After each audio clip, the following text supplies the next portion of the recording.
Hey everyone, and welcome back to another video. And in this video, I'm going to be going over this DoorDash app tutorial, how to use DoorDash. Now, this video is going to be particularly useful for individuals. Let's say that you want to start ordering food from DoorDash.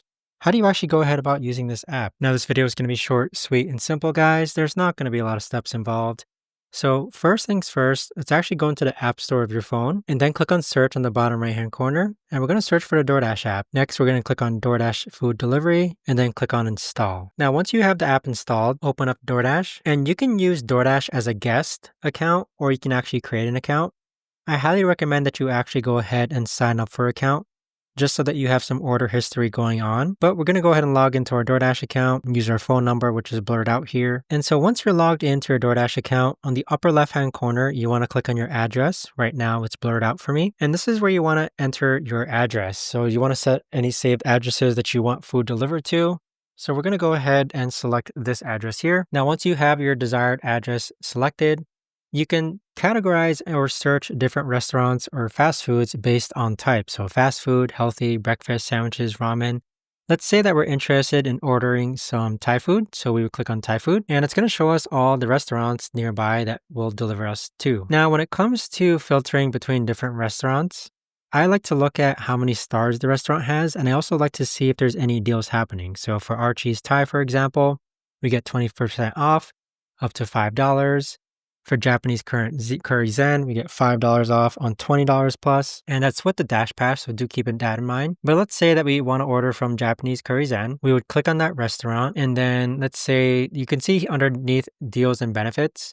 If you have the Dash Pass, then you'll get $5 off on $20. But if I go to the previous restaurant, Archie's Thai, you'll see that I only need to spend $15 to get 20% off up to $5. So for example, if we add pad thai, and let's go ahead and choose vegetables, then click on level 4, add to order. And then if we click on view cart and then scroll down, you'll see that we have a deal applied where it's 25 or 20% off up to $5. Now keep note of all the different fees here. So we have a subtotal, we have a delivery fee, but the delivery fee is removed because we have Dash Pass. And then fees and estimated tax, you can read about it there. And then we have the discount, which is the 20% off up to $5. And then I have DoorDash credits, so that's automatically deducted, meaning that my total is going to be $0. Now, if we click on continue, for delivery times, I always set it to standard unless you really need it. I've never really found a difference between the two. You want to set your address. Where it says leave at my door, you can have how would you like the order to be dropped off, leave at your door or hand it to me. Sometimes you might have a gate code, so you can enter that here. Sometimes you're on the 3rd floor.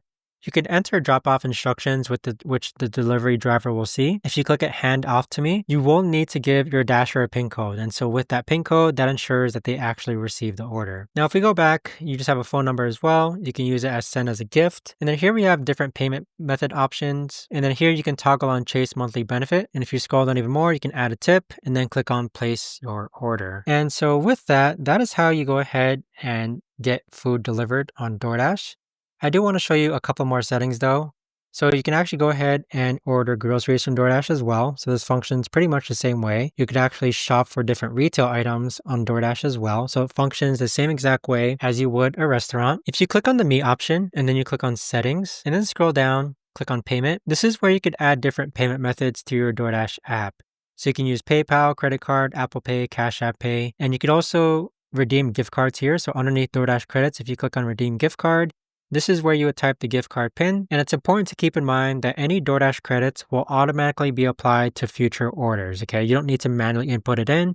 It's just automatically going to be applied. Now, if you click on address, this is where you can enter different addresses. So for example, if you have a home address and a work address, right now a lot of this is blurred out, but you get the idea as far as sometimes you order food from work and sometimes you order food from home. That's where that would come in handy. But there you have it, guys. That right there is the best and easiest way that I know of to actually go ahead and explain this DoorDash app tutorial. If you guys know of a better or easier way to actually use this, let me know in the comments down below.